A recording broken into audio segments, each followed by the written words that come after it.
welcome back to Midnight Grappler Animals, home of Flub Nation. I am your host, Keigen, today, and with me I bring San Franciscan Spider-Man and Toronto's own Reed Richards. Boys, what's up today? I don't know why you'd consider me that smart or autistic. I think you are that. I think you're smart.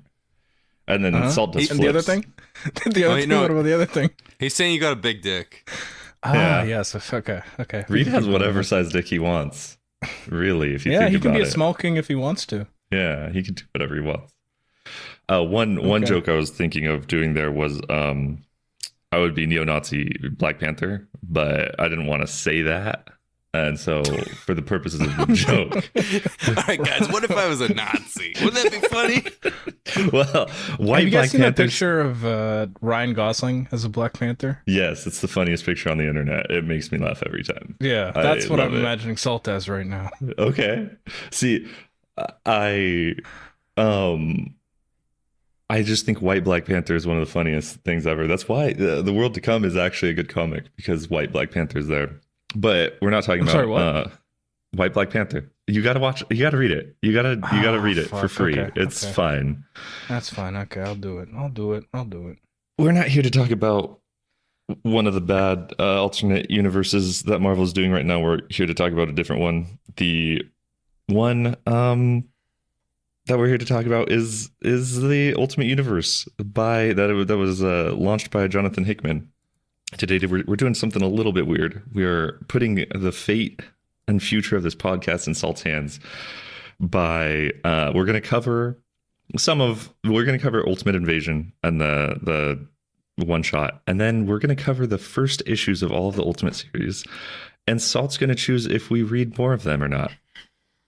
So we're going to cover them in order of release. We'll do the Ultimate Invasion first, and then we'll go into the rest of the books, chronologically, and we'll see one by one if Salt wants to keep reading more of this brand new, beautiful, just wonderful Ultimate Universe that I'm sure he's adores after reading all those issues. A whole new world of wonders.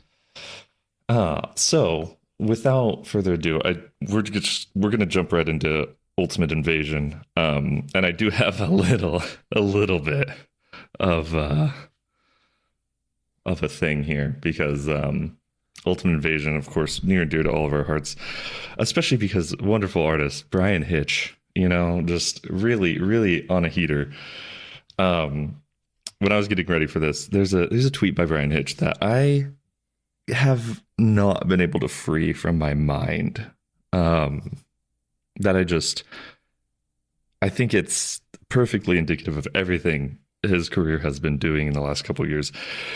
This is what he said. He nuked his Twitter, by the way. This is a screenshot that I had to log into. Oh, you got the receipts. Yeah, I had to log into my Twitter to get a screenshot that I had only ever posted on Twitter and deleted from my phone afterwards, because Hitch nuked his Twitter. So this account doesn't really, or this tweet doesn't really exist anymore. You can't really find it. And I was very motivated to remember exactly the wording, because I knew what he said, but I wanted to get it. So here's what he said. Things I'd like to do at Marvel. A Hulk story the size of World War Hulk. A Venom story the size of King in Black. An Avengers story the size of Secret Wars. A crossover event bigger than any Marvel have ever tried. These are the things that Brian Hitch wants to do with his career. I believe he tweeted this during his Venom run, before he did Secret Invasion, somewhere in there. Very weird thing to tweet when you are drawing Venom. It might have been right before Venom, but it was definitely before Secret Invasion. Or Ultimate Invasion, I mean. Yeah. And the combination of so many things about this book just always brings me back to this quote, because this is the dumbest goal to possibly have if you're Brian Hitch, especially because of the career he's already had, right? Like, he's already defined this era of superhero comics with Mark Millar. He's done so many things that, like, he's done important works, but then he like looks over at what all these other guys did, and he goes, I want to do that too. And it's like, man, it's just crazy brainworming. Plus, there's a skill issue here that we could get into when we talk about Invasion too. But this quote's insane to me. And this was a 2023 or 20. Do you have a date on this? I don't have a date on it. I snapped out the date, so I'm not positive, Damn. but I'm pretty sure it was before Venom or early Venom. Okay, so 2020ish. So several years before Ultimate Invasion then. Yeah. Which means, he's achieved at least one of the, well, I don't know. I guess we'll decide if this is a event bigger than any Marvel have ever tried. But with that very important quote, that quote that will never leave my mind behind us, let's hop into Ultimate Invasion. So Ultimate Invasion is written by Jonathan Hickman, line art, actually pencils by Brian Hitch, inks by Andrew Curry. Is it Curry or Curie? I think it's two just R's. Curry. No, it's 2 R's, yeah. A colorist, Alex Sinclair, and letter Joe Caramagna. I have a summary as brief as I could do it. A lot happens in this book. So a squad of badass private security guys break into a facility and free Ultimate Reed Richards, who goes on to rob items from members of the Illuminati. Ultimate Reed talks to Miles, then flees the 616. Some time passes and he stops Peter Parker from getting bitten by a radioactive spider. The Maker has manipulated this universe to have no heroes except the ones he allows. He's having a summit, the opening of the city, after 2 weeks of being closed, which is a big deal for some reason. He gets attacked by some Thors and Wasps and Captains America and Visions. Obadiah Stane dies and the Maker has brain damage. Papa Stark is introduced to the not-Illuminati of this world and finds out everything he thought he knew was a lie. He is introduced to the Reed Doom of this world, and they start a project. Meanwhile, Kang looms. Superhero fight happens. The Maker gets trapped in a time bubble with Daddy Stark for 2 years. Not sure how anyone came to that number. And a new world is on the horizon. A lot happens in this book. But to start us off, Salt, what were your first reactions to Ultimate Invasion? This was reminiscent. What? Sorry, it just your hesitation's getting to me. Okay, keep going. Well, because I'm going to another question, and I'm trying not to answer a question with a question.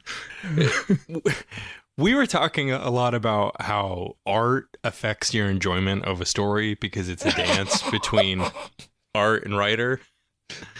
So Right. you know where I'm going with this. Like, Yeah. I don't know if I would have liked this. Like, maybe I would have liked this if it was a different artist, but like, this was disgusting. Like, Yeah. I really want to get into why we don't like Hitch's art. Yeah. I mean, I I feel think like a that's lot good. of it was explored when we did that Venom episode, right? Like, I want to hear think- Keegan's take on it, but you can Yeah. go off Oh, again wait, too, Keegan Lan. was on that episode, wasn't he? No, two No. different Venom episodes, sir. Not you that guys, Venom one. You guys did Ewing Rum V Venom before me, and then we did Kate's Venom. Oh, Two different shit, episodes. You're right. I'm mixing again. It's the manifold. It's Yeah, all you're manifolding. folding together. Yeah. Go listen to the patreon.com. Midnight Midnight- Grappler Animals. Yeah, what he said. That's on a B-side, which you can get at any tier now, apparently.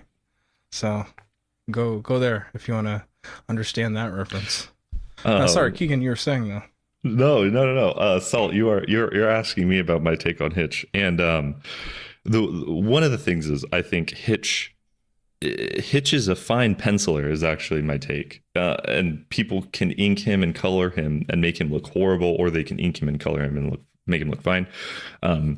His work on The Last Days of Lex is fine, but it's Kevin Nolan doing like 90% of the actual good work, right? So it doesn't really matter.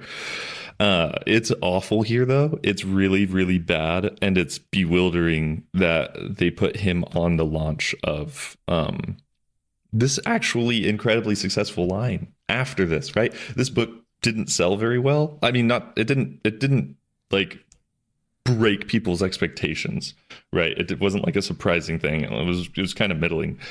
And like, I would like to blame that on Hitch. I don't think it's only Hitch's fault that this book is bad, but like, the note I took about Hitch's skill, things Hitch is bad at: drawing people, hair, people fighting, non-adults, designing anything.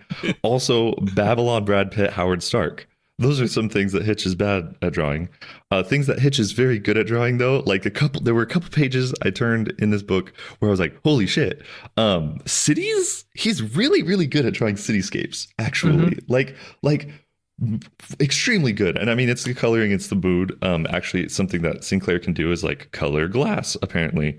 It's one of the only things he can color, actually. Yeah, he should just like kind of like how they... So what I'm realizing is that maybe people should just stick to doing one specific thing, like LaRocca, right? Like if you put LaRocca on Iron Man, he'll still be a good artist. Or like even Vader, if you have no human characters, then like LaRocca's art looks fine. Don't have him draw any faces. And I do think the coloring is a big part of why this book, actually a few books on this line, are kind of held back by color choices. But yeah, and like just in general, I think Hitch is good at environments. That funeral, the cemetery looks really sick too. It's very evocative, whatever. It feels like it's the right tone. That's it though. Like if people are talking in a scene, it looks bad. If it's a close up on a face, it looks bad. If there's like hands and faces and bodies in a panel, it looks bad. Posing is really awful, and like really everybody, like there's some pages in here where like he definitely spent like days drawing bodies on a page clashing with each other, and it looks awful and boring. Yeah, no, it's his art. His art sucks here. It's pages where you have like those future invaders, like all those different Avengers coming from the future. It just looks so visually messy. Yeah. Yeah. Oh yeah. I mean, I have a problem with it's the same problem I have with Greg Land. I really don't like when you can't keep a character on model. Like that's something that I look really closely for. So like you'll see if a character has an emblem on their chest, like the proportions of the emblem are changing where it is on the chest. That's just an example. How far back the hairline goes. God. Miles' hair in this. A prominent prop in this is Evil Reed's helmet, and it's completely different every panel.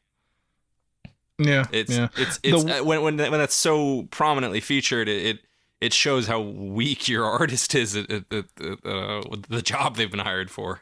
One of the worst cases for me was Black Panther's irises. First off, bad. Why are you giving Black Panther irises? So bad. He looks so like, and it's funny because it's like there's one panel where it hits from an angle, and I'm like, oh, I get why you thought of this, right? Yeah. But you couldn't do it in the other 15 panels. In some panels. Oh my god, it's awful. Yeah.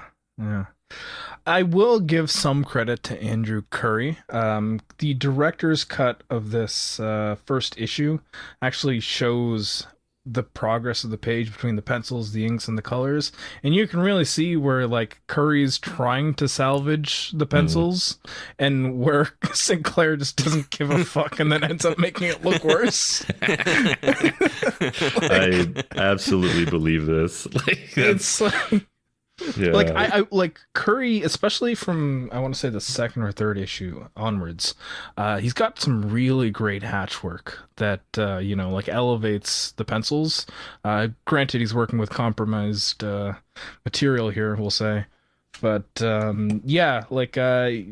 if I can give some accolades to the art here, Curry does do a pretty good job. He's no Nolan, I guess, but Nolan is a good artist in his own right. Like Nolan, right? Exactly. Nolan is a good artist in his own right. Like I'm not sure what Curry's art would look like if it was just Curry pencil and inking himself. But like he does well enough with what he has to work with here. Yeah, I mean the same can't be said about Alex Sinclair though. No, Alex Sinclair sucks. He's awful. You said in issue 2 there was some good hatch work, and I've just flipped to a random page and it's Thor bowing, and his hairline is fantastic. It's incredible. Like, who have you seen with this hair, dude? Like, we're seeing hairlines that we've never seen before. It doesn't exist in nature. It's just inventing new hairlines for the human population. Like, shouts, bro, but like, you didn't have to do this. Oh, I'm gonna drop it into planning real quick. Oh, that's good. That's funny. Yeah, that's incredible. The one that Salt posted. Oh yeah, that's just beautiful. I love that. Just a straight up triangle. I love that. It's like a Shogun, like one of the guys from Shogun. Like a reverse Chonmage. Yeah. Oh, there we go. The hairline is funny, but the head like sprouting out of the sternum is really the great. Egghead. His sternocleidomastoid is like emerging like from his underpecs. Like, it's crazy. Welcome back, phrenology. That bow is crazy though. Oh my goodness. It's his head. It really is just like floating there in front of the rest of his. It's like, if I were to glance at this from the side, it would almost look as though he's carrying his own head in his arms, like a headless Thor. That is what it is. My liege, I bring to you my own head. Hey, that sounds like a sick Norse myth, though. To be fair, of course. Snorri Sturluson, eat on that. I believe we may have had a misunderstanding here. I was under the impression I was only supposed to read the first issues of everything, so you guys are referencing a lot of events that I did not reach. You didn't read all of Secret? What do you mean? I thought I was supposed to read only the first. This is called Ultimate Ride Along. We're gonna make it like Kamen Ride Along, where you read the first issue. Yeah, but the whole. Okay. You did not spell that out for me. I understand how the misunderstanding occurred.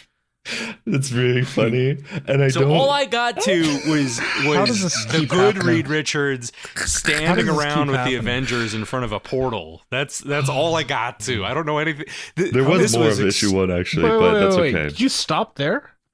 Yeah, it ends. There's an epilogue. It says epilogue. There's a whole epilogue. You got the trade though. Wait, and it says Salt. You got the trade, right? No, it's even in the trade. It's gonna be. I know.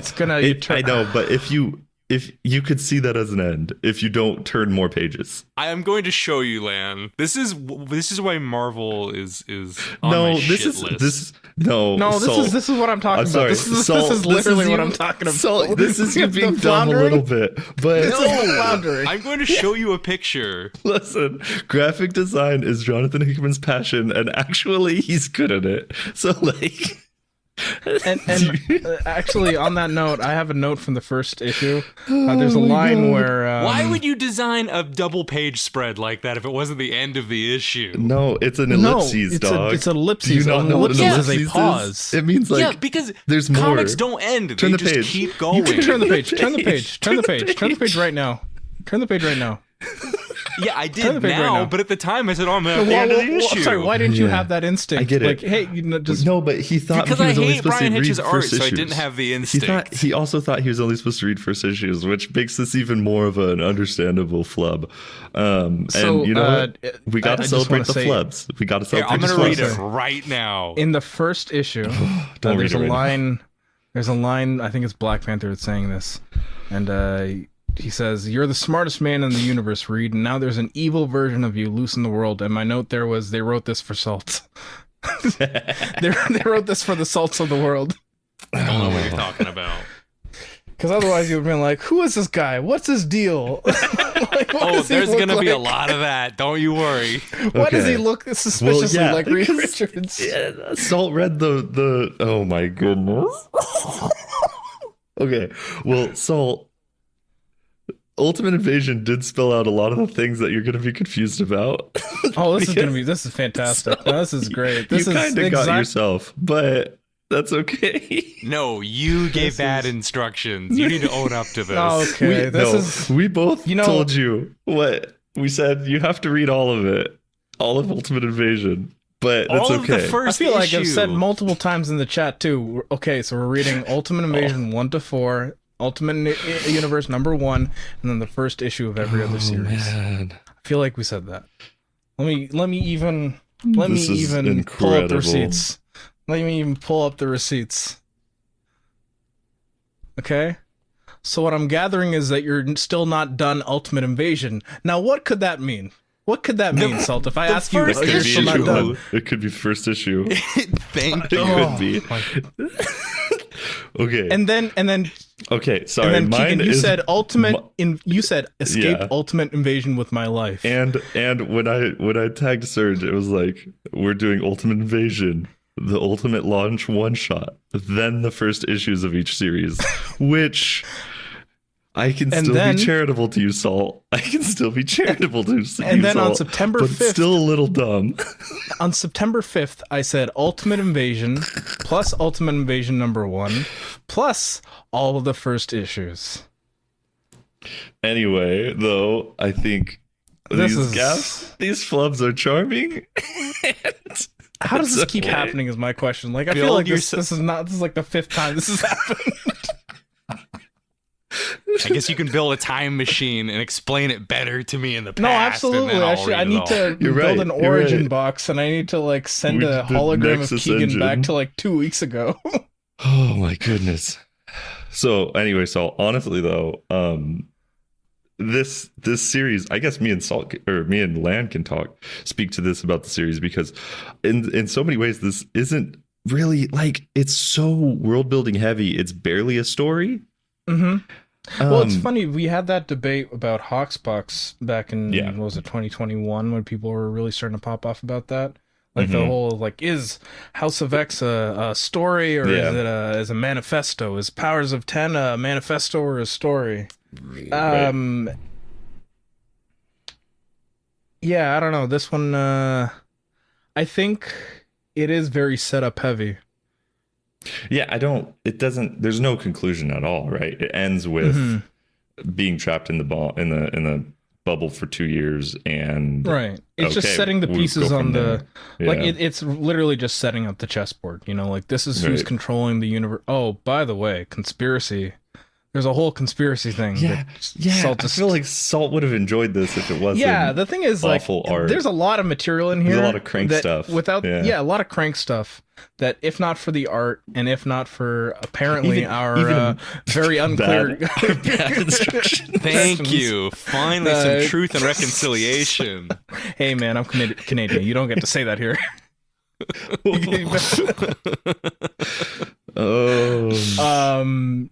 Yeah, if not for that, there's a lot of material in here that I think Salt would have really liked. Yeah, even if it was a middling artist, anything other than a bad artist would have sold this better, I think. I guess just we'll go on to like other notes about this. Should we summarize for Salt what he missed? You know, I mean, I did. He listened to me summarize it. Yeah, but not entirely. Like, he doesn't know about the conspiracy and the secret Well, it's the not Illuminati. cabal of. Yeah, but it's like a secret cabal of leaders and Captain You're gonna Britain's have to actually spell French. this out because See, this is what I mean. Like, we have to actually spell it out for him. Well, did you see in the one shot, Salt? Did you see the like map of the world? Was there a map of the world? yeah, there's a map of the world. There's a map of the world in Okay. all the first issues. Yeah, you do see Okay. that map in all of them. Okay. Okay. So Now, did that pique your curiosity at all? I guess. because this Sure. this series talks about that, and it Yeah, it's introduces all alluded of the to. leaders. Okay, so I understand based on the one of the Context other ones. clues? Well, I think it's the Yeah. one shot. The one shot gets into it a little bit. Every time is that Ultimate Universe? Yes. I understand based on that issue that these the world order as we know it has been seriously disrupted. So like there's no United States Mm-hmm. Yes. I know that. Actually, Ultimate Universe does do a pretty good job Yes. of catching people up who didn't think- bother to read Ultimate Invasion. I think So, one of my biggest Kudos, Hickman, you've done it criticisms- again. It's so stupid. It's one of the dumbest things. I think Ultimate Invasion is a very dumb book, especially because he accomplishes almost everything he needs to do with that one shot. If that one shot had like 16 more pages in it, he could have done everything that he needed to do with that. And guess what? That's what DC did to set up their absolute universe. They had one large issue to set up everything, and then everything just sprung out of it, and it worked fine. Then do we just jump ahead to Ultimate Universe then? We can, yeah. We can. And that's kind of the plan. I do want to say I have like one major note about Ultimate Invasion that one positive thing. It's basically my only positive thing, and it's that like this book goes out of its way to be ridiculously like cartoonishly cynical. All of its villains are, cackling guys, billionaires who are controlling the markets, and they're creating fake wars to fight each other in order to control the populace, kind of thing. I think that setup is really, really good for a superhero universe. Just on a basic level, like the bad guys are these cynical, like not even necessarily. They're like cynical and evil in a way that Jeff Bezos is, right? And like that can be annoying, but it's also this thing of like, okay, cool, we are setting up the heroes to be the opposite of that. And I think you see that in a bunch of the single issues, and I think it's just a good world building craft, I guess, that is annoying in this book. Like, I don't think it's super good in Ultimate Invasion because they don't set up any of that. It's only like showing the way this world is for 4 issues with bad art. But I do think it's a good basis for your superhero universe. So in that way, I think this sets us up pretty well. Yeah, I mean, like as a setup thing, it's fine. Like it does what it needs to do. It sets up the fact that the maker's stuck in there for 2 years. It introduces us to Tony Stark and what Tony Stark is here. But it's funny because I feel like in terms of world building and setup, Hickman outdoes himself twice within the span of like what we're talking about today. Yeah. 2 more issues, literally 2 more issues. Yeah. So in 4 issues, it took him 4 issues to like explain that the maker made this world, basically. And then in 2 issues, he sets up the actual stories that are going to happen. And I'm like, why? Why did we do this? It's crazy.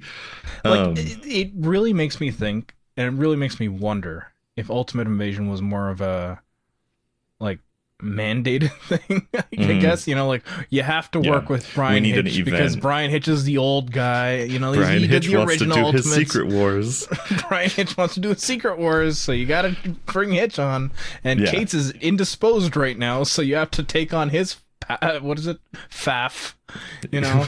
Yeah, actually, we should say that too. I'm sure if you're a Comic Brain listener, you know this. The Salt. I'm not sure if you know this or not, but this was 100%. We know this for a certainty. This was supposed to be Donny Cates. Was supposed to work on this book because he's literally credited in. He's credited in the book, in the but issues, yeah. Hickman's also said it since. Like this was not going to be a Jonathan Hickman thing. This was going to be Donny Cates. Donny Cates was setting up stuff with the maker.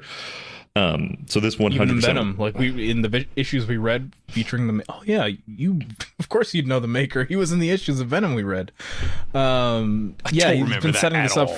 Yeah, see, okay, that's the other thing I should have preempt. Anyway, I didn't read the Cates stuff with you guys. Oh yeah. Man, Lan. Oh, so I'm not just everything. being The manifold stupid here. The manifold. Lan Yeah, is trying bending, to I'm find merging opportunities to call me stupid. No, just you do that to yourself. Well, yeah, no, I do, and there's times where it's warranted. I just want to be clear when it's warranted and not warranted. This was literally just another case of me merging the 2 episodes together in my mind. Yeah, that would be a super long episode. So MGA Venom cut 2018 to 2022. Gross. Yeah, so this was supposed to be Cates. We know this, and there's a couple other credit things that we'll get to down the line that were intended for other things, but it doesn't matter. I guess my only other note is the 6160 does hit like crack for me. I don't care that pops up, and I was like, oh shit. And I still have a little bit of that feeling inside of my heart. So Numerology. We love numerology, folks. it's true. It's true. Angel numbers. Let's move on to Ultimate Universe 1, though. This was a one shot that came out a few months later, right? No, actually, it came out Was it the following just month? a month. Oh my Just a god, month. it was. This is so stupid. Because if I remember correctly, Ultimate Invasion started in July, and it was July, August, September, October. Then Ultimate Universe was November, and then Spider-Man number 1 was 2 months after. Yeah, January. Okay. So Ultimate Universe 1, written by Jonathan Hickman, line art by Stefano Caselli, color art by David Curiel, letters by Joe Caramagna. The issue is Tony and Reed Doom free sexy Thor and Sif just for fun. Oh, no, sorry. Free sexy Thor and Sif joins for fun. They go to steal some stuff from Latveria and are attacked and only get a few things. The Illuminati does terrorism and blames Tony. Heroes rise, maybe. That's obviously very flat. There's like, I don't know. So what's your reaction to this one issue that has no other issues behind it, so you couldn't have possibly underread? Guys, I read the whole issue. Oh, thank God. You read past the last page. You read cover I was to cover. worried that you only read a quarter of this issue, so I'm happy. Well, The I second only you hit read the that first quarter data of the page, you're last like, I'm one done. because people didn't explain to me what I was reading. Anyways, the past is the past. Past is the past. We're here now. How'd you like Ultimate Universe 1? I really liked the art. Caselli's art is cool. There's some great expressions, some good action, good settings. A lot of good stuff I could say about the art. I enjoy Bara Thor. He is the hottest Thor has ever been. I was gonna say I Yes. follow. I'm mutuals with like a lot of like gay guys into comics and tokusatsu, and I feel like they'd be obsessed with this Thor. It is the gayest, sexiest the Thor. pecs, the His arms, giant yes. tits. I think I actually did screenshot it. The fact that his head actually connects to his body. He's not He's even carrying his own bowed. head. He's Like, like bowed there his own too. well, wait, Lan made that Bara reference. He's even got that like little like rosiness over the nose and cheeks, like they do in anime when they see him in the cell. Yep. It's an insane angle. Yeah, it you really like the prominence of his pecs, like the way his arms are positioned in that shot. I'm like, okay, I get it. I know what this is for. I know what you are.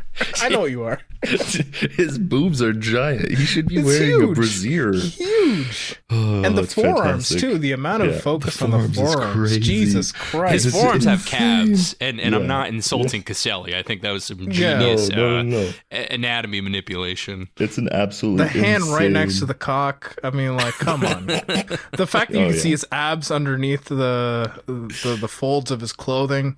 Jesus Christ, man. This was absolutely a fan of Isad Ribic. That cover where Wolverine's got the beer. Oh yeah. Yeah. It's like It's the one I have it's- 2 copies of, actually. You do? I do. I do. Did I that- have do 2 you make copies them of kiss? that issue. No. That would require the manifolding again. Oh, okay. Heard. Okay, yeah, no, like this issue. So Saul, I want to know, how do you think this issue does an okay job or a good job or a bad job of setting up the next things that we're about to read? It sets up the next things fine, but it's a massive fail in its own storytelling. Perfect. I think that's fair. Yeah. Because it's a very stupid thing that I don't know who came up with, but it's a 5th issue of Ultimate Invasion is what it is. Yes. But it's also a 0 issue for the universe, even though there's already been 4 issues. So it's weird I to have do a a 0 specific issue. note about this, Keegan. Okay, beautiful. Okay. I want to hear your thoughts. I said, at the end of the issue, eviler Bruce Banner somehow hacks a weaponized satellite belonging to Tony Stark. The satellite opens fire on downtown New York City, killing hundreds, if not thousands. that big twist does not work because we are introduced to the Council of Villains and the satellite on the same page. Had the satellite been introduced at the beginning of the issue, it would have been served. It could have been like a Chekhov's gun, but by introducing it here, it feels sudden and cheap. And I knew you guys were going to laugh at me and say something like, "Oh, if you read the stuff before, well, I don't care. I don't care because." No, because what if you're someone who goes to the comic shop and you buy this issue, and you didn't buy the other stuff? To be fair, like in your defense, Salt, the issue is that this issue isn't the 5th issue of the Ultimate Invasion trade paperback. It's the first issue of the Ultimates paperback. Yeah, so if he had shown the satellite on like page 2 or whatever, like then you could have set it up, but it just shows up randomly, and it's I don't know, it's like writing 101. It's so dumb. I think they do show the satellite, don't they? They don't. It only shows up right before the fake terrorist attack. I guess I have to verify this. Yeah, I'm looking. No, I'm not going to verify. Keegan, you verify. I thought they talked about it as that was like gonna be their base thing, but I think Salt's right. Yeah, probably. Oh no, that's an Ultimate Universe. Yeah. The Ultimates #1, where they talk about the satellite that they're in. Yeah, you're right. So on one page we go, oh, Tony Stark has a satellite with massive offensive capabilities, and 2, it can be hacked from the outside, and then 3 terrorist attack. That's all in the span of 2 pages. It's awful. It's inexcusably bad writing. Yeah, I mean, I think some of that stuff gets ironed over by knowing the characters already, right? But you're right. Like it's a very silly thing. That again, you took 4 issues with Hitch to create the inciting incident of this universe, and then you took one more issue. Again, that's this weird 5th issue, but also it's a 0 issue for the universe. To do the actual inciting incident. Yeah. And while also like collecting the characters. The annoying thing is, as an interstitial issue, it actually does work really well. Like, it really does connect the end of Ultimate Invasion and the start of the Ultimates very seamlessly. Like, for me, reading Ultimate Universe, or rereading Ultimate Universe #1, and then reading the Ultimates #1 after it, it's like, oh yeah, there's like little to no break between the two. But it also makes it really annoying to collect. Because as a result, it's like, where do you put this? Yeah. Especially because it also is an inciting incident for Spider-Man, right? Which we'll get to next. So it's like the ultimate 9/11 is like ultimate 9/11. Shout out 9/11, bro. Is that not what it is? Is it not literally what it is? 9/11? It literally is 9/11, yeah. Like it's just weird. It's weird that he needed. I guess this issue just makes me like Ultimate Invasion much less. It's the real thing. I think it's even more of a waste of space. Yeah, it feels like. And this is a regular sized issue, isn't it? Yeah. Yeah. All right. I don't want to rush you, but I gotta go around 10, so we should keep this thing moving. Okay. One last note. Thing, you go. You go first, Lan. Go. Okay. Two things then. Captain Britain speaking French constantly is a really good bit. Yeah, it is funny. And the chevron at the end when they're doing the news segment, and then you see Norman Osborn and May Parker's names in there. Good bit of environmental storytelling. Even though good. We just see that again in Ultimate Spider-Man #1, but still, that's it. My only one is Alexander Pryor is very funny. That's a very funny thing to throw up on the TV also. You got a good laugh at that. So. And why is that, Keegan? I'm not explaining it. If you get it, you get it. If you don't, you don't. I don't even care about X-Men that much, but that's funny. Okay, that's funny. You get it if you don't, or don't. I don't care. Moving on. Ultimate Spider-Man #1. Just to spice salt. Oh my god. No, Salt is fine. He doesn't want to know about X-Men. I'm He doesn't freeing want to know him about X-Men. of it's knowledge true. he doesn't need. Thank you for respecting my boundaries. Yeah, I don't know why Lan wanted to attack you psychologically like that. Anyway, I don't know. It's coming. It's coming soon. X-Men's coming soon. Ultimate Spider-Man 1. This was the first of the actual Ultimate line to launch. It is written by Jonathan Hickman, line art by Marco Cicchetto, or however you say his name, honestly. I've heard like 4 different ways. Color art by Matthew Wilson, the GOAT. Letters by Corey Petit. Petit. I'm just going to call him Petit. Okay. I have a couple notes on this one. This issue came out on January 10th, 2024. January 10th is my wedding anniversary, but it also was the Wednesday after my dad died. So this issue... Oh, no. Yeah, it's pretty crazy for me. Oh, no. It was pretty wild to read this issue when it came out for me. So this issue is near and dear in the history of my life. I remembered the day it came out, actually, as we were doing this. So there's that. And then also for Salt, Chip Zdarsky was offered this book. Hickman and Marvel Editorial wanted Zdarsky to do this book. He turned it down because he didn't want to write Spider-Man, because he's afraid of Spider-Man fans. And it kind of also makes the Marco Cicchetto part of it all make a little more sense. Maybe not more sense, because it's like he's a great artist. Of course, they're going to put him on a banger book, but they were just on a book. Exactly. Like they had just ago at that point done a 3-year run together or more. 5-year? I don't know. Four-ish. Four-ish, yeah. So this is just another one of those examples where like somebody else was supposed to do it. Not necessarily were on the books, and then Hickman ended up having to do it. So my little summary is Peter Parker, 35 and married to Mary Jane, goes to the Ultimate 9/11 memorial. His uncle and J. Jonah Jameson quit the Bugle. Peter thinks about power, responsibilities, and midlife crises. Salt, what is your reaction to this issue?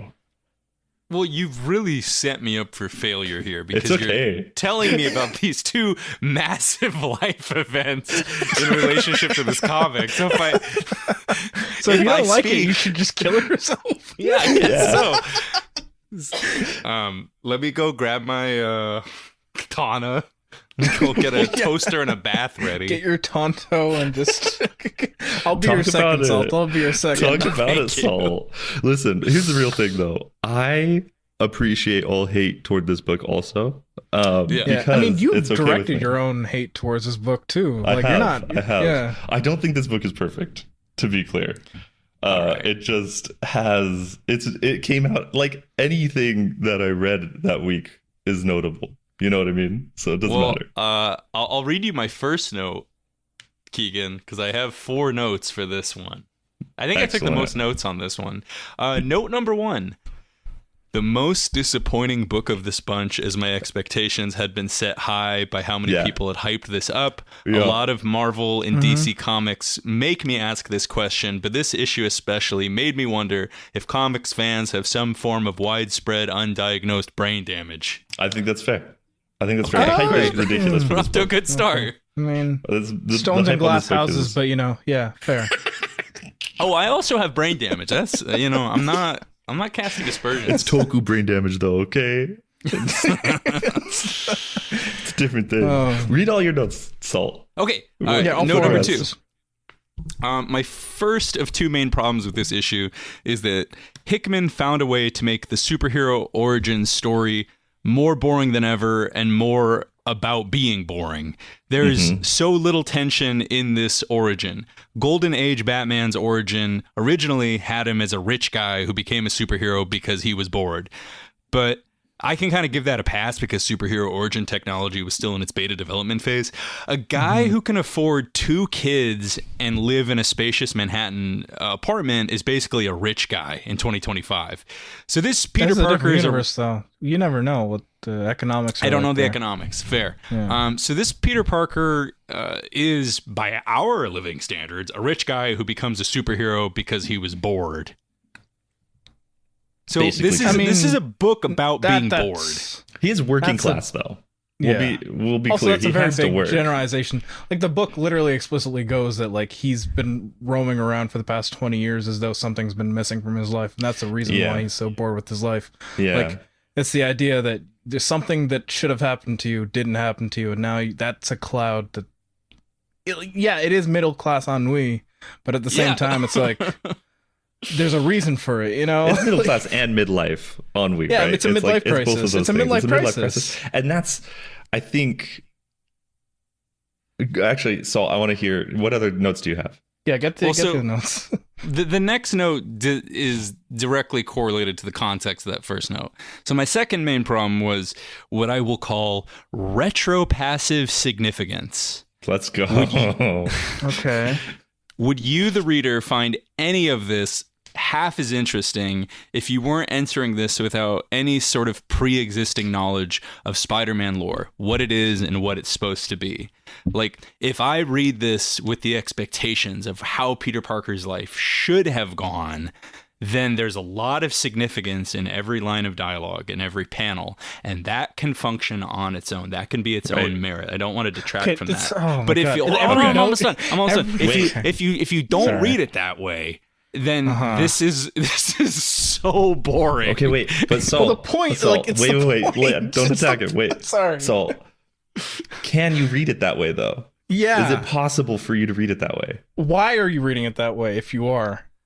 Are you Because forcing yourself to read it that way? No, because I think it's a design flaw central to this whole Ultimate project, where these are supposed to be reinventions of these characters, and a lot of these characters are mired in your expectations of what they are before, rather than right. And there's no way you can escape that because of where we are. We're in 2024, and like people know what Spider-Man is. You had 3 adaptations of Spider-Man. You've been had so many different. This Spider-Verse. You know what Spider-Man is.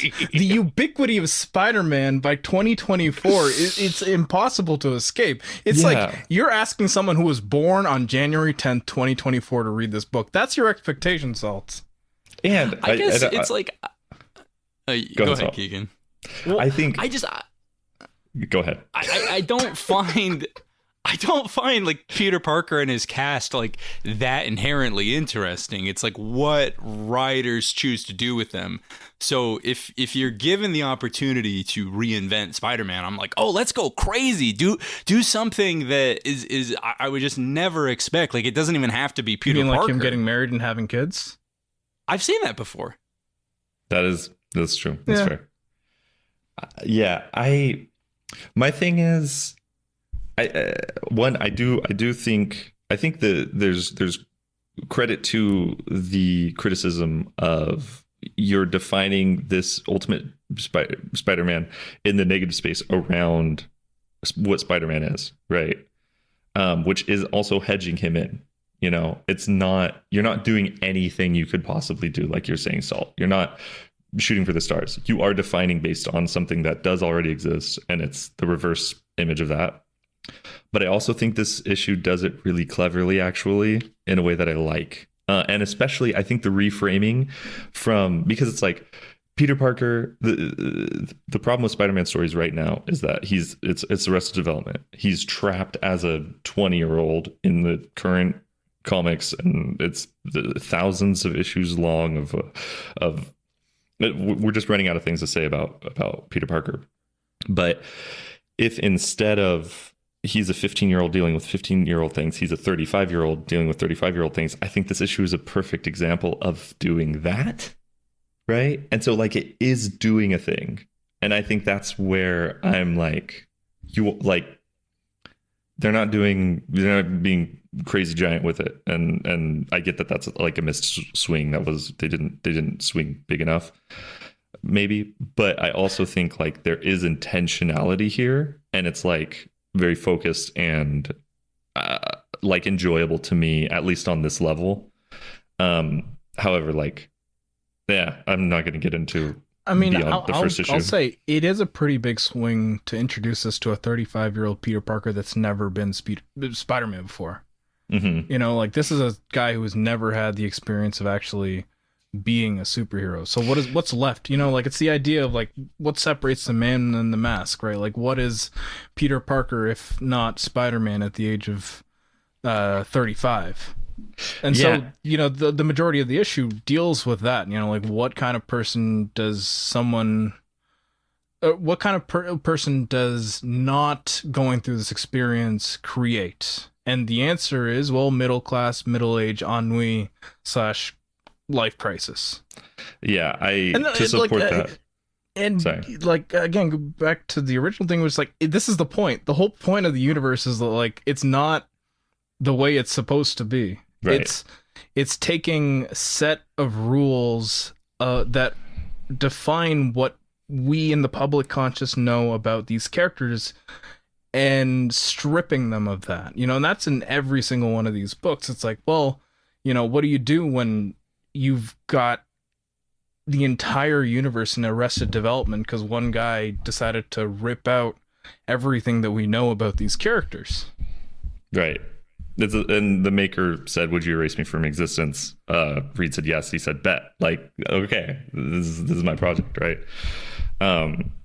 Which is fun. And like to support some of what you said, I took the note. It's also the way to prevent Spider-Man is to give Peter a hot wife and keep Ben alive. Like you just completely prevented Spider-Man from happening by giving him like the basics, but he's still a whiner, right? He's still like a whiny. He's finding a way to like dislike his perfect life. You know, the one of the superheroes that like you want to prevent happening because he's such a good person. You eliminate that by giving him a good life, and like that's cool. It's like a flip on It's a Wonderful Life on some level. Yeah, but like, yeah. I also that's all fair. I mean, it's you know, everyone likes the things they like. I'm certainly not here to tell you that I don't want you to like this. No, it's not for you though. It's not for you. Yeah. I guess I think, you know, this is something we'll get into more with the future issues. I think I am from a satisfaction level very much at odds with what this Ultimate Universe is, because the original Ultimate Universe was pitched as a way to retell these characters' stories without the baggage of continuity. And so if I were to just look at that Ultimate Universe and this Ultimate Universe, then the Marvel Universe has been rebooted twice. And I know there's a bunch of things I'm not counting there. I'm just looking at those two, right? So I don't know, just the fact that it's all so burdened by you know, the way things were supposed to be, that the 616 is the way things are supposed to be, is what I find creatively holds back a lot of this stuff. Now, there is one issue we'll get to where I don't think that's the case. I guess it's a question of like mission statement, and do you agree with that mission statement or not? I think you two agree with the mission statement, and that's fine. And then I don't find the mission statement as appealing, and I think this book is kind of like the standard bearer in that sense. Okay. All right. Well, I guess the big question is, would you read more of this, Salt? Wait, I have to get to my last note. Oh, okay. Get to your last note. I thought okay. Oh, this is a five word note. Green Goblin design is ass. Thank you. I really wanted to get that out of you. I really, really wanted you to say that. It is. You're right. But actually, if you could give a short Letterboxd review length of the art, how do you feel about Shishido's art? Oh, I love the art. Cool. Yeah, he's great. Okay. He's good. It's very, and I want to use a specific word here. The art is very emotionally expressive. The characters, like. This is a thing that Hitch fails at a lot, right? Where how the character is supposed to emote is not matching the script, and there's a lot of nuance in the character's expressions here, and I think that's a underrated skill. Yeah, the scene in the bar with Ben and Peter goes incredibly hard, and like 90% of it is Shishido. Anyways, I will pull a Keigen here and be easily manipulated. So, even though I hated this first issue, I'm willing to hear out your arguments. So I would read more of this one. I'm not going to say any more. I'm going to take a note right now. Uh, Okay, while you're taking that note, let me just quickly fire through mine. okay. Yeah. The bit with JJJ calling for Parker is good. I like how, Yeah, you think, oh, that's it's good. Peter, and then it's like, oh, there's your reveal that Ben's actually alive. It's a very efficient issue, I'll say, because it really does pace out, like what the differences are very quickly. He picks up a ring. Okay, he's married. He's got kids. Okay, so that means he's got kids with someone else, like someone that we ought to know. And then MJ shows up. Okay, MJ's his wife. And then, okay, he works at the Bugle. Sure. Okay, Ben's alive. Okay, May's dead. Okay, it goes through, and I wouldn't say it goes through the motions. It goes from point to point to point very efficiently to set up what life is like in this universe for Peter Parker. And I think with the length of the issue, I think it does a pretty good job of getting through all that before getting to the crux of what's going on here, which is, Ben and JJ leaving the Bugle, and Peter coming to a crossroads about like what he wants to do with his life. Yeah. I think the last things I can say is I do think that final sequence of him actually finally deciding to get bit by the spider. I do think it took way too long in the issue to get to that. I think it takes whatever. I think that sequence bangs though. That sequence is sick. It's a perfect the energy way to of end those an last issue. few pages. Oof. The art is so good. Giacchetto again, just absolutely sells everything there. I think that's really cool. And then yeah, actually that's it. So cool. All right. That's our first dub. We will be continuing to read Ultimate Spider-Man, I guess, which will be fun. I'm matching Salt's energy there. Okay. Hey, you guys really like this one, and if you're telling me it gets better, I'm willing to hear that. Well, it's not that it gets better; it's already good as a thing. So if you don't like it now, you're not going to like it later. Did you read issue 2? I've read every issue that's come out. Like I'm pulling. So this you book. exist in a space where it already got better.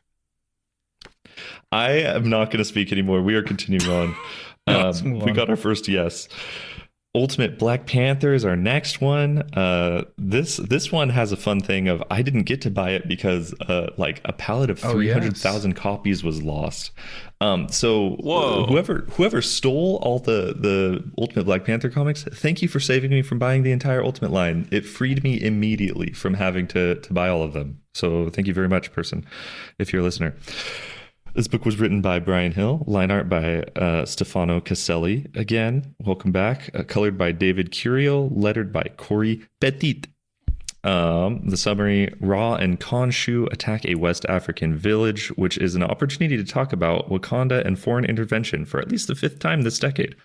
T'Challa says, down with traditions, and then asks his dad for advice, and his advice is, go get advice from this other lady. Killmonger and the Wind Rider do some cool terrorist shit. Then T'Chaka gets kirked, which convinces T'Challa to go to war. Salt, what was your reaction to this issue? I liked this a lot. I thought Caselli's. Maybe you guys can speak to this a little bit later.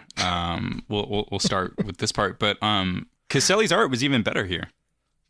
Okay, yeah. I don't know why that was. Yeah, I don't disagree. Everyone looks like a model, which is great. So this one is funny because this also fits within my issue with the Ultimate Universe, which is if you're someone with limited Black Panther experience, this does not seem any different than what you would get out of the Marvel Cinematic Universe. Like for me, not knowing Black Panther lore, that line "traditions must change" is a bit odd because I'm like, so far I know all this. Nothing is really throwing me off balance here. It's funny because the one major difference is that the Black Panther has a Bene Gesserit now. Yeah. More or less everything else is pretty much the same. It's just, his mask is a little different. His mask's a little different. He can show his mouth now, but like most importantly, he's got a Bene Gesserit. But there was some unlike Ultimate Spider-Man 1, there's some cool action in this one.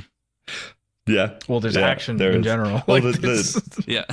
Yeah. No, period. for sure. The Killmonger. Actually, I really like Killmonger's design. I like the lightning coming out of nowhere. It's very cool. I do like that scene is sick. Yeah. I don't have a lot on this one. No, there's not a lot to neither. say. I mean, it's standard fare, but I think it's a good example of how, like, if you've got a solid artist who can just do great character designs and good expressions, good action, like, I'm going to be there visually. And if you just hit the notes I want to see of a certain amount of, like, establishing locations and stakes and good action, then I'm there. So this is, like, a very standard fare superhero book, but it's fun. I would totally read more. Okay. I guess my only only it ends rather abruptly. It ends super abruptly, is fair to say. And me. it is like, for me, I really like Ta-Nehisi Coates' Black Panther. I read that all probably around the same time that this came out. So it was very like, really? Like, we're doing this? We're doing, like, it's the opposite of Salt's complaint. That's like, it's the same as Salt's complaint for Spider-Man, where I'm like, do something. Like, this is just this is just Black Panther. But I also get why you would enjoy this. So this is a yes. We're gonna keep reading this. Yeah. Okay. It would be funny if you said no. It's like, I really like this issue, but I'm good. I've seen what I need to say. Yeah, I'm full. All right. Well, then we're gonna move on to Ultimate X-Men.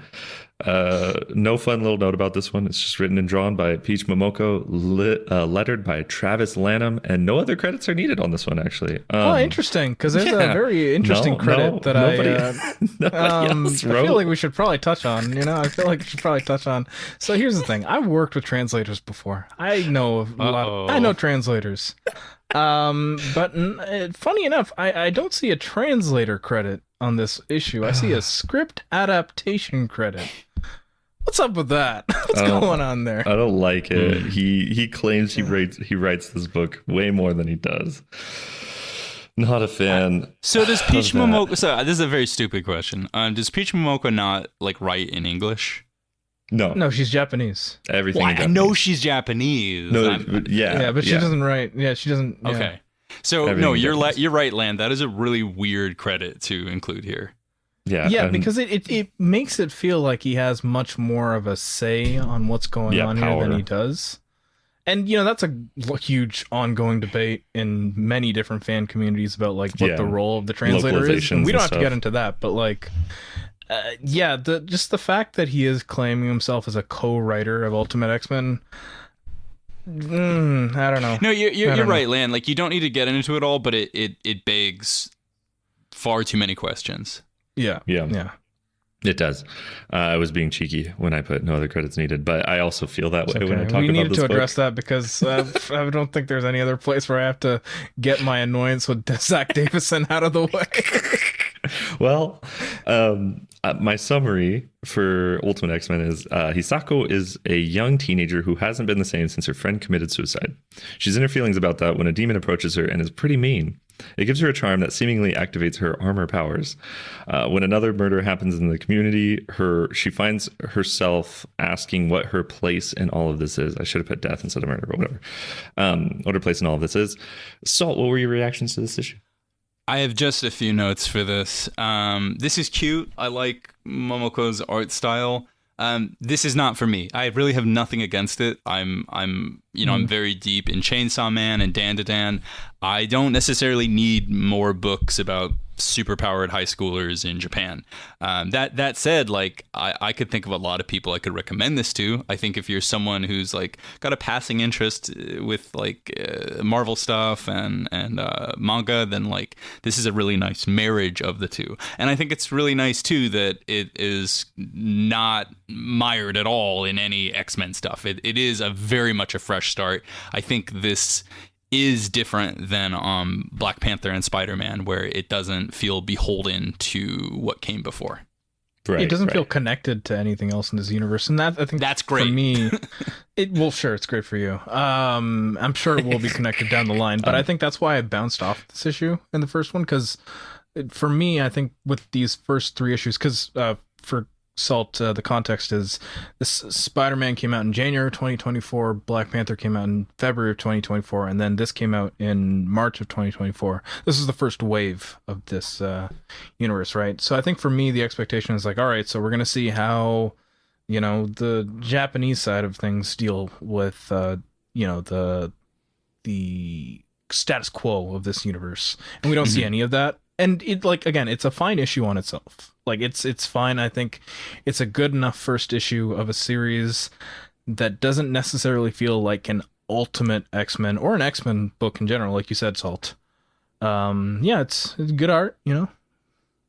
Yeah, it doesn't, like, the other two books have an automatic, like, this is a guy from a previous thing, right? Ra and Khonshu are world leaders. Oh, just so you know, Salt, Ra and Khonshu are world leaders. They're part of the not Illuminati. I got that from Black Panther. I wasn't confused about that. Okay, good. Just making sure you knew. You know, we recognize Kingpin and Spider-Man, and also just like there's Green Goblin stuff, which isn't really an Ultimate. Well, Ultimate 9/11 happens there, so that's the connective tissue. This one doesn't really have that. I do think it is a vibe. I think this issue is a vibe. I am. It's a quick read. Doesn't feel like a whole issue of comics to me, really, but I think that's the thing that is this whole series kind of does that, and I am excited. I'm gonna revisit this one for Ultimate Endgame. So I'm excited. I think even if Salt doesn't pick this one, I'm probably gonna revisit this one because I've had friends tell me that it does get better down the line, and I do trust them enough to be like, all right, I might as well give this a second shot.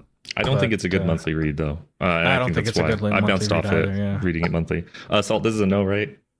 This is a no, but it's a no with no real complaints. Yeah, no hard feelings. No hard feelings. Yeah, exactly. Spider-Man is a yes with hard feelings. Yes with hard feelings. So that's the difference. That's the spectrum we're on. All right, we're tumbling on forward. The next issue is Ultimates #1. This came out months after the others. I think 6 months after Spider-Man. Yeah. So this came out in June of 2024. So 3 months after Ultimate X-Men. Came out in June, so it mirrored. It mirrors what's going on in this story. It's as though it's as though these issues they actually correspond to the months that they come out in. So and it's as though wait, Salt, do you know the gimmick of this line? We don't need to do this. Salt, don't worry about the gimmick of this line. Yeah, that's fine. That's fine. You don't really even notice the gimmick until you read a second issue anyway. When you read the second issue, when you get to the splash page that's in front of every single issue, yes, that says the month that it came out in. Ultimates 1 was written by Denny's Camp, line art by Juan Frigeri, colors by Federico Bellì, lettered by Travis Lanham. In this issue, Tony, Thor, Sif, and Doom get to work building a revolution. They wake up Captain America, who tells them they're doing it all wrong. The team goes and recruits Wasp and Giant Man. So, what are your reactions to this book? First, no, I didn't know you could make red look that bad. Yeah, Blee sucks. Yep. Bleach sucks. Yeah. Bleach sucks. Second sorry. note. I hate these orbs, dude. These at a certain point, origin orbs. The origin orbs. The origin orbs. At a certain point, I had the intrusive thought that these are their Hogwarts letters, and I just couldn't let that go. Yeah, I think that's you being mean to a piece of art, a piece of media. Sorry, I'll phrase it another way. But the it's Hogwarts one of those letters things where are cool. I see you. The Hogwarts letters are a cool idea of a very easy way of here, and I mean, it's also not it's a fine exclusive concept. to Hogwarts letters. Yeah. Like the concept of a letter beckoning you to join a thing that's existed for some might even say millennia. Believe it or not, there's a thing called mythology that features this happening quite often. Anyway, I want more of Salt's complaints. No, keep so going. the orbs. You know how people do those side by sides of you have a logo or a name for a store or a brand, and you have the logo 20 years ago and you have it now. That's how I think this takes. Oh, this is your Cracker Barrel moment. This is my Cracker Barrel moment. This is your Cracker Barrel moment. Okay. Yeah. So the orbs are Hogwarts letters, but even more dull. Yeah. So it's like look, Cracker Barrel is corporate slop. Iron Man is corporate slop. Like, all this stuff is corporate slop, right? But, like, when you look at the superhero origin story, it was inherently a bombastic idea originally. You know, you had an exploding planet, you had a radioactive spider, magic ring, whatever. Going from this, like, really colorful, over-the-top idea to a gray clinical orb, I think, is this, like, perfect metaphor for where we're at now. And I hate it. I think it's just against everything that makes a superhero fun. So I think there's the core concept of the thing is abrasive to you, which you've already said, which makes sense. But I also like I think that's part of the point. And I'm not even. You could say the point is bad. Sure, like that's what it's all going to boil down to. Is you're going to say something, and we're going to be like, "Well, that's the point." Yeah, yeah, because it's like the world is wrong, right? So in order to fix it, it's an expedited process. But I didn't even think in this issue, what happens in this issue, Salt? What happens in this issue? Specifically Ant-Man with becomes the orbs. Ant-Man. Are the orbs successful? Yeah. No. Are the orbs successful, Salt? Think about it. Dig deep. He becomes Ant-Man. Okay. That's one Who orb. helps him become Ant-Man, though? Who helps him? What happens? Does the orb do it? Wasp. Or does Captain America do it? Because Captain fucking America does it, Salt. Captain America is the one that convinces him. He's been holding this orb for 6 months. Like, the orb is boring. The orb is boring. Yes, the orb is a facilitator of plot, and it's boring. And like the whole first act of this comic is about how that's wrong, and you need to go and that it talk doesn't to work. people. It literally, like they literally say, it's been 6 months and nothing has happened. It works for Spider-Man. That's it. It works for Spider-Man. Yeah. And like Captain Marvel dies from it, apparently. That's like it, though, right? So like even you saying the orb sucks, and the orb sucks on a visual level, and that's a different kind of criticism. But even the book is saying like, yeah, this idea of sending orbs out to people and maybe it works, it sucks because it's not doing a good job, right? That's why they go on the blackboard and they scratch out Ultimates 1.0, 1.0. and then they replace it with Ultimates 2.0, which doesn't involve the orbs. Do you have any other points besides the orbs, though, Salt? Because we're going to start talking about orbs, and Lance can get meaner, and we're... No, I've no notes about orbs. I do. There is a nice artistic bit here with the first time we see Hank is that giant boot stomping at the cockroach, and that getting echoed later is very good. There's a lot of boot stuff in this issue. There's a ton of boot stuff in this issue. I think is really clever. This is a very Morrison issue too, which I was like, we'll see, because the Morrison stuff isn't overt, I don't think, but there's a few things like there's the line. It's talking about we're crafting their super identities, obviously as a direct correlation to secret identities and everything like that. That is a very Morrisonian concept of crafting your superhero concept of self rather than, the alternative, which I think, again, it's like a more subtle Morrisonism, but like still rang that way. And I think the boot stuff is also Morrison with quietly kind of stuff where you'll see that sort of motif echoed throughout an issue that I really loved. I think that's cool. All right, Lan, how was I wrong? What am I not getting? Wrong about what? We already told you how you were wrong. We already told you. Did you miss it? It was like a 2-minute bit. All right. So are we done with Ultimates? Would you read more of this, Salt? No. This is gonna be. I'm injured. It's okay. I feel like we might as well just cancel the whatever we have planned. There's no point in reading the rest, because if we're not going to read Ultimates, then what's the point of going to Endgame? Like Endgame is just. It's okay. That's fine. Well, I mean, we're not necessarily. Salt's not necessarily reading Endgame. Sure. Salt is necessarily reading Black Panther, though. So let's go. Last book, Ultimate Wolverine. This came out January of this year. It was written by Chris Condon. Line art by Alessandro Capuccio. Colors by Brian Valenza. And letters by Corey Pettit. The summary: Logan, the Winter Soldier, is a super soldier built by the Russians to do murder. He does that, killing Mystique and Nightcrawler, and probably being sad about it. Sorry, you said this came out in January 2025? I thought so. Okay, because it's written like it came out in January 2005. Salt. Salt, what was your reaction to this comic? More than any other book we read, I loved this. That's awesome. I'm so... What? I'm Why is that punching the funny? air. I'm punching the air. This is the best thing that could happen. Cut the check. Cut the check. Would you read more of this, Salt? Okay, am I like? No, we're excited. This is great. This is great. This is fantastic. I mean, Salt, you realize this is it. You're already you're locked in. You can't change your mind. Okay. This ruled. This is an X-Men comic. I know. An X-Men comic. This is an This was X-Men great. comic. We're gonna read This is an the X-Men comic. first time with I've been Salt. happy reading an X-Men comic. Salt, Lil, how many episodes was ago This that is- Salt said, I will never read another X-Men comic? I mean, it depends on if you're a listener or if yeah. you're a host. This is fantastic. I So couldn't have here was my Holy logic, shit. okay? Here is my logic. Not even Okay. a month's time.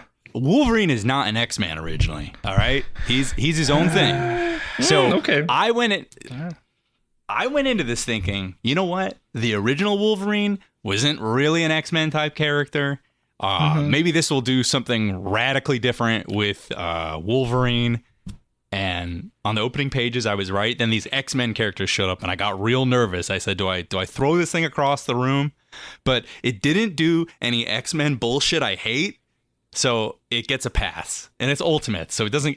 It's not like the 616 Ultimate X-Men stuff that I said I was never gonna read. So this is great. Fine.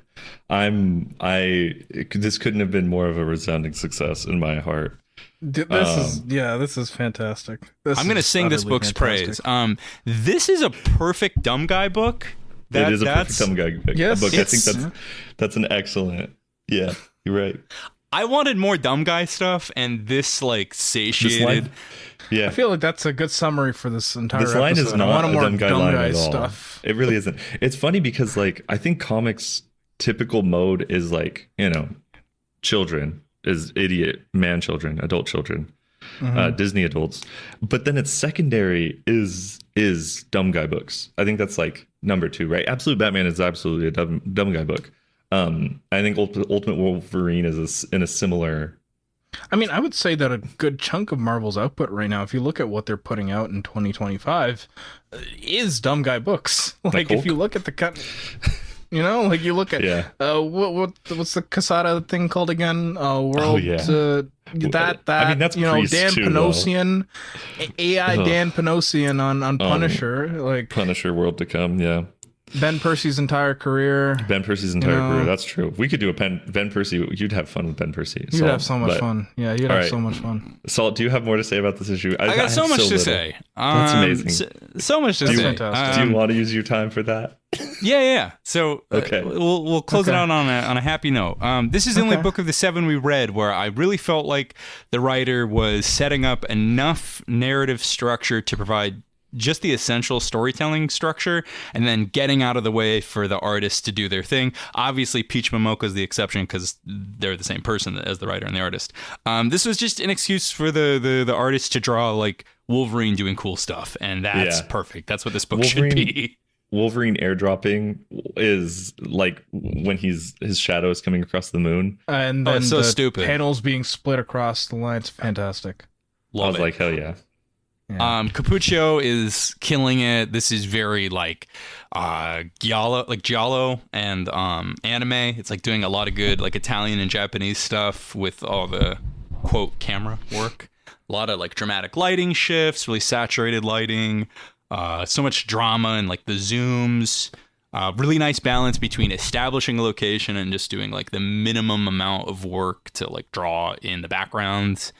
The X-Men characters are really prominent, but like this was like what I meant with Spider-Man, where like I don't care about Colossus. I don't care about I want J. Jonah Nightcrawler. Jameson to get ripped in half. Yeah, I do. I want That's what Spider-Man this is. to kill Wilson Mary Fisk. Jane should fall off a bridge too. But my point is, my like, God. I don't know anything about these X-Men, and what I do know, I don't want to know. So the fact that they're just mooks here is great. Yeah, like that's it's what funny. I want out of it. This is an unmitigated success. This This- is He fantastic. changed and- his mind on one. Yeah, I'm He even picked gonna Black Panther and Wolverine. Fantastic. I'm gonna praise. I'm He gonna swore praise. to read X-Men again after saying just It's 4 the or 5 funniest episodes ago, thing. depending on how he sequenced these things, It's so that he funny. wouldn't never read X-Men again. This This doesn't is a count. success. This is ultimate. This is different. See, this is you just this making is excuses. incredible. Dear This- listener, It's okay. It's okay. Thank Think what you. you want. Say what you need to sleep better at night, but you are reading X-Men comics. it's an X-Men comic. I'm gonna praise a continuity type thing that I thought was really fun that I wanted to see more of from these books. I really like the choice to make Logan the Winter Soldier. I wanted more remixing of stuff Okay. like that in these I other think- books. I Like, do think that's a what's really funny? cool There's concept. there's a series where that does that quite often. what? It's okay. You weren't gonna read it anyway. No, I wasn't. He said no. He said no Yeah, to he it. said no. He just Okay. said no to it. So I guess I do think- like to cap it all off, I think the characters that felt like the biggest misses were Spider-Man, Captain America, and Thor, because they just felt so similar. I'm so mad at you right now. I can't. I can't with you. Listen, you know what? If there was a pirate Kamen Rider, I would fucking watch that for you. Okay. And then when the terrorist superhero book came around, you said no. So you know what? I don't want to talk. you I don't wanna talk literally about Captain fake America. ass leftist. You saw Dark Woke and you're like, nah, that's not for Yeah, me. I don't want to talk about this. yeah. anymore. Where's your Charlie Kirk obituary, Salt? Get writing. Conceptually, I like No. the superheroes No. as terrorists. Conceptually. Yeah. Fine. Uh, No but more notes from me. I'm done. I enjoy the theory, but the action, I don't know about the action. Give me more Franz Fanon. I can read the Franz Fanon. I don't know, the protests, the violent, the shot through the neck. I don't know if that's for me. Salt didn't hear when homie said "more out terrorists." He didn't hear it. He doesn't. Oh, he does speak French, right? So you speak French. You understand that? Ouais, je comprends. Yeah. Oh, that was really yeah. pretty. My grammar Well, was wrong there, but you know. I think that was an episode of Midnight Grappler Animals, and What a fun episode, man! That was really fun. this was good. This was We It know only that got the better. recipe for success relies on one person getting bullied. pretty much always. That's it's all- kind of every listen, male it's- group on the planet.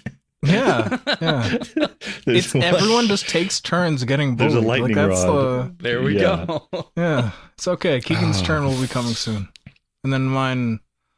Oh, I already- Never. No. No. It's happening. It happened before. Yeah, it'll happen. It'll Len happen, don't dodges worry. it. Len, where's Don't worry. Rubber? Anyway, dear listener, thank you. I'm rubber, Thank you are for being glue. here. Yeah, exactly. We picked going. we picked Keep we going. picked 3 books today, and none of picked them 3 were books today. X-Men books. And one of them Um, was an X-Men book.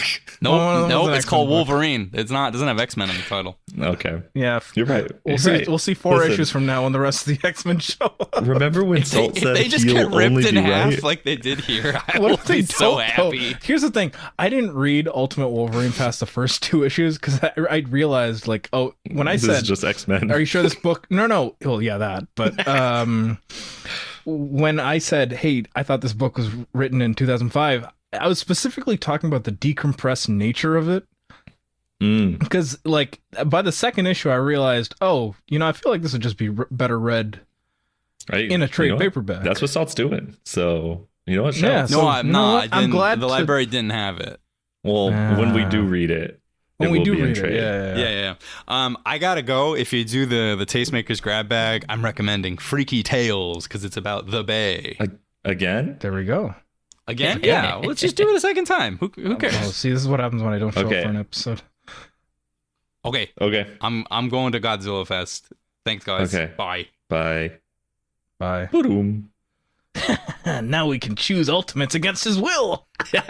No, now that Salt's gone, Lan, we're gonna read all of them, right? We're gonna read everything. Yeah, I guess we're gonna have to read all. Because for me, at least, I want to go back to the ones that I did skip or didn't go back. Like for me, for the viewers or the listeners, I didn't continue with Ultimate Black Panther, Ultimate X-Men, and Ultimate Wolverine. Same, by the way. Ultimate Black Panther and Ultimate X-Men, I never picked up the first issues of. Ultimate Wolverine, I did pick up 2 issues of. Wait, you never read the first issues of those? Or No, I read the first issues. Okay, I read the first issues. I think I read like 3 or 4 issues of Ultimate Black Panther before putting it down. But yeah, I never went past like the first trade on any of them. Yeah, I So did. it'll be interesting to revisit I read those the ones. first And then Ultimate year. Spider-Man and... Oh, sorry. Or no, good. I read the first year of Ultimate X-Men and Ultimate Black Panther. I God went damn. a little bit past. I think I read like 13, and it was just like they were sitting for longer than any other book. And then I created the rule of like, if I have 2 of a comic, no, I'm done with it. So I have to read the issue before there's a new issue. And those 2 got eliminated basically immediately. So it's like, yeah, but I think both of those are better read in trade anyway. That's what I'm thinking too. And it's funny because, you know, now that Salt's gone, we can say it. I know. The gimmick is that these issues correspond to the month they came in. So if a issue came out in January of 2025, the story is taking place in January of 2025. So for books in this line that are meant to be read monthly or you know, where the point is like this is happening a month at a time, it's really funny to be like, oh, but this reads better all in one go. Yeah, it doesn't quite make sense. It's weird that they did that. Like I think genuinely the only book that pulls that off well is Ultimates. The passage of time matters. It's a tension builder. It's also every issue self-contained, which Salt I guess we'll have to find out the hard way. Yeah, I think Spider-Man does play with it in cool ways. Like they're lost for 2 months during the Kraven which arc. is also funny, which is cool because it's like you've been lost for That's 3 so like long. 3 months. And then, like, you've been stuck here for 3 months, dog. Yeah. And then they leave. They get out of town for 3 months too, I think. And so it's like that. It uses that stuff cool, but I also Spider-Man is a weird thing where I like just don't remember what happened in the last issue ever. And I don't wait a long time to read the issue either. I normally read it by the weekend that it came out. Right. But it's just like I have a hard time remembering a lot of the details, and I also it feels like when I'm reading it, I don't feel like I'm lost either, though. It's like, this is what happened. I'm like, did other stuff happen? I don't know. So I think binging if nothing else, it'll fix that thing. I'm thinking back to the Reed Powell episode that we did, because I remember I said this about Daniel Warren Johnson's Transformers. Where I'm like, this is a book that I did read as it was coming out, but I feel like I could have actually left on my Reed Powell for a bit. Yeah. And I wonder if I'm going to feel that way about Ultimate Spider-Man. Salt leaving is extremely funny because this is the note I took earlier that now, dear listener, I hope Salt doesn't listen to this and hear this. It'd be weird if he listens to the show, I think. I don't listen to the show. I took this note. Salt decided no to the best issue of Ultimate Spider-Man. It only gets worse. And I don't think it gets significantly worse.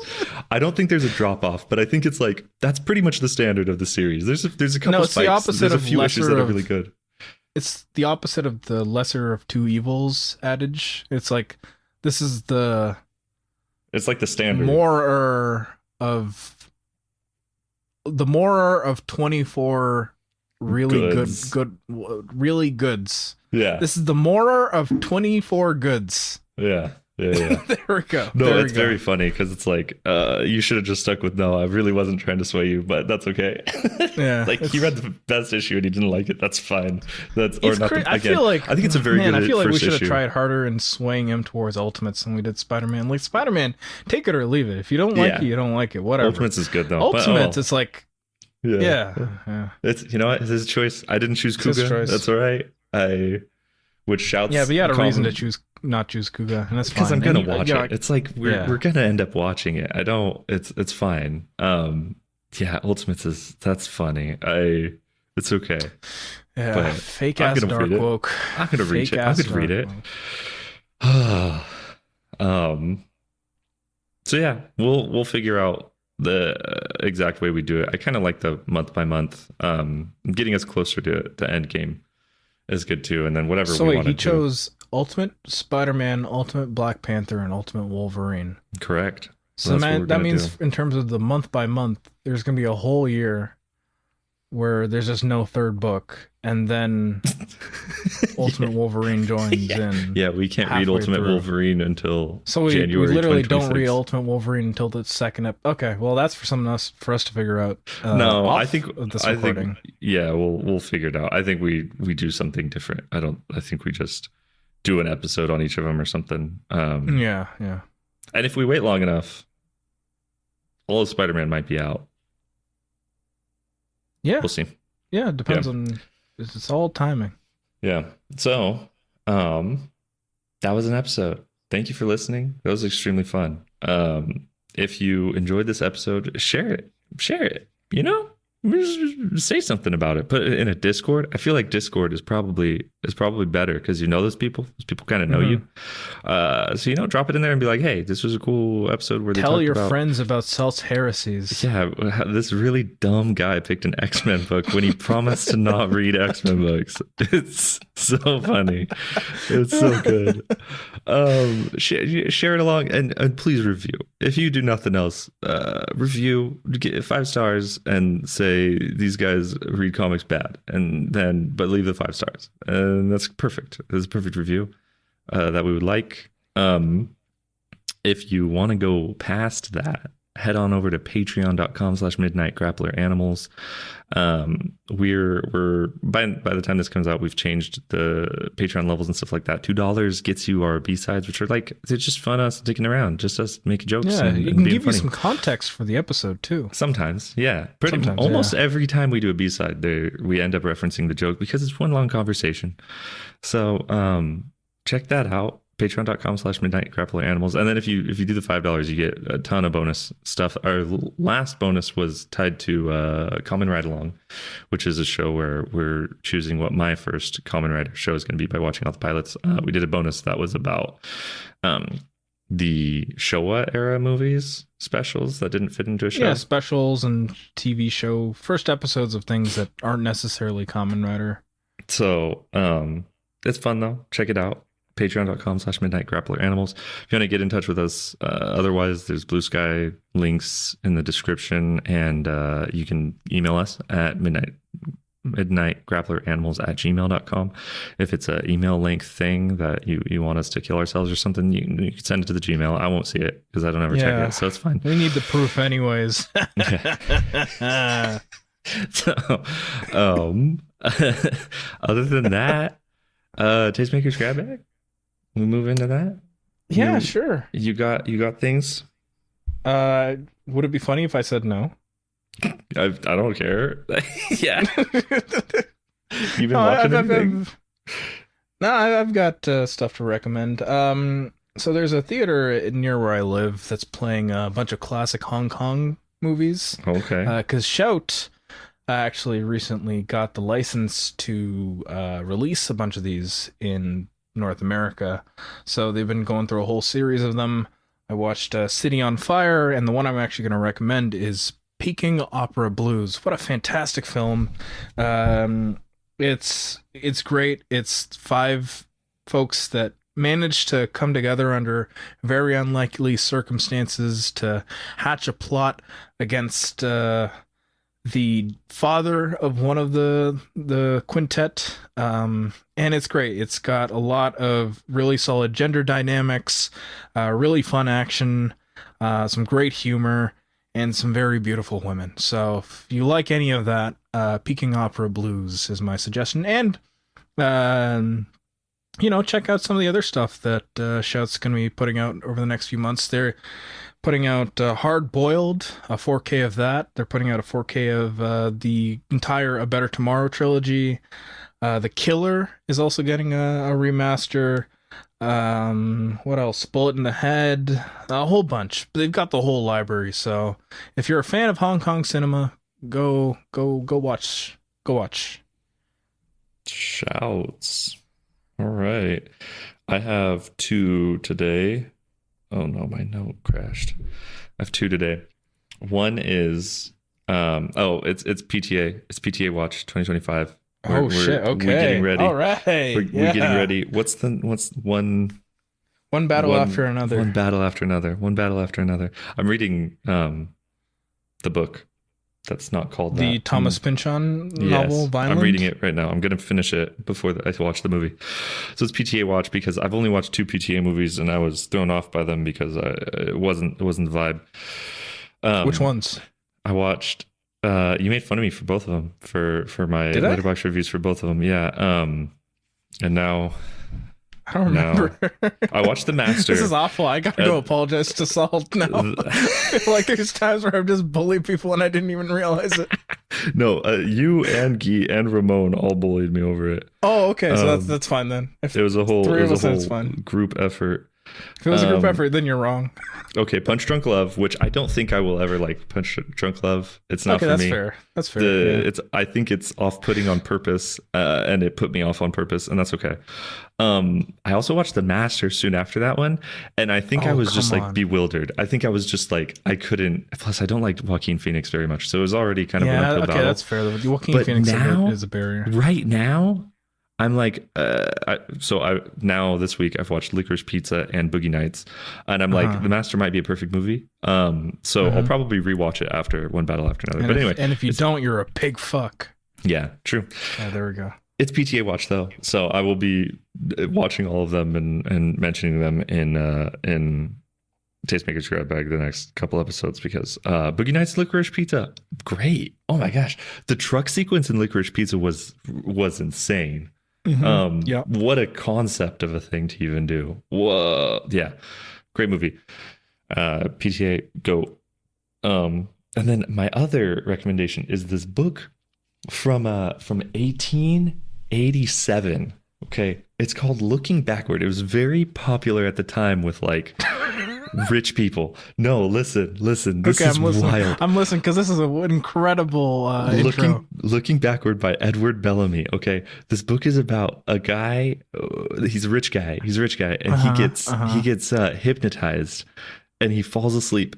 And the book takes place in 1887, and he wakes up in the year 2000. Okay, and it's burger socialism has happened. The America has become socialist, but he doesn't call it socialism because Edward Bellamy he doesn't like socialism because there's not enough God in it, because it takes away God, and the American people will never accept God not being present. Okay. Book wild. It's basically like, and I mean, it's very nascent. It's not like it's sophisticated theory, but it's basically a book of theory through speculative fiction, and like I don't think it's a good spec fic. Like I don't think it's great. The romance element of it is so shoved in, and like even the last minute twists are very like dumb.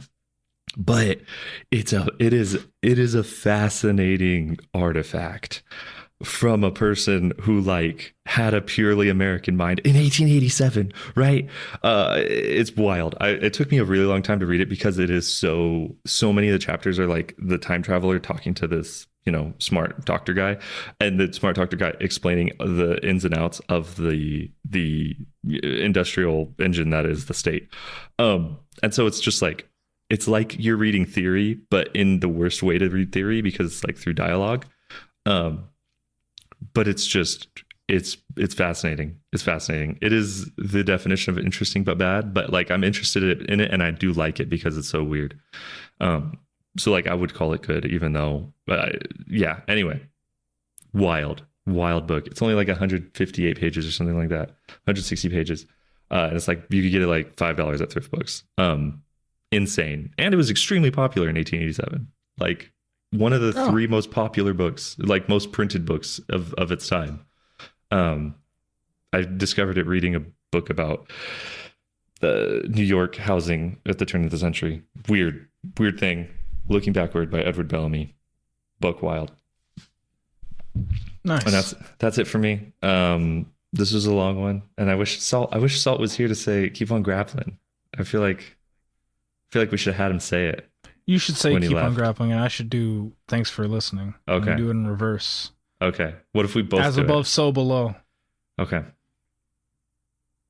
So anyway, Yeah. thanks for Okay. listening. No, And as always- no. Oh. You're supposed to say keep on grappling, and then I say thanks for listening after. Oh. Okay. Yeah.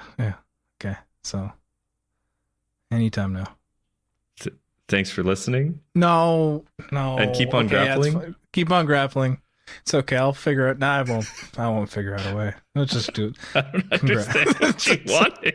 No, the way it would work is that you'd say, okay, keep on grappling. And then I say, thanks for Oh. listening. Okay, so and keep on grappling. Thanks for listening. Got it in one. There we go. Yeah, see, so easy. So easy. It's so easy. So easy. This is a smart guy podcast for smart guys. Oh man, I wonder if Serge was here, if he would have swung, if he could have got it to ultimates. We should have assembled a cabal of smart people, much like the Maker did.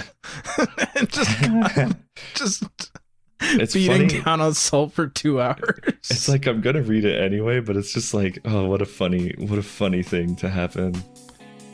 Yeah, it's Oh, funny. I have no Wolverine. stake in Salt's No. decision because I'm going to be reading all I'm of gonna these read all of them. regardless. Yeah. But